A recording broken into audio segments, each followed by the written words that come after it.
Malinis. Nagkaroon ka na ng jowang marumi ang katawan. Madalas.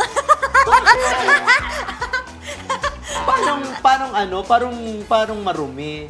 Hindi, parang kulang sa hygiene. Paano yun? Hindi ko maintindihan. Napakaganda mo, parang hindi. Pero yun nga, naging, na yun, lesson learned. Kung sino pa yung madudumi, yun pa yung nagloloko, di ba? Talaga? Paano sila nagloloko?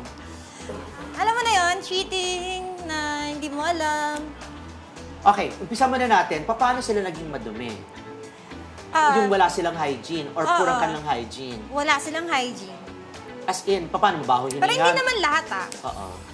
Hindi naman lahat. Ano yung hygiene? Kasi marami klase like, maliligo araw-araw, basic, toothbrush, ganon. Ano usually yung purang hygiene ng jowa mo? Ha? Hindi naglalagay ng...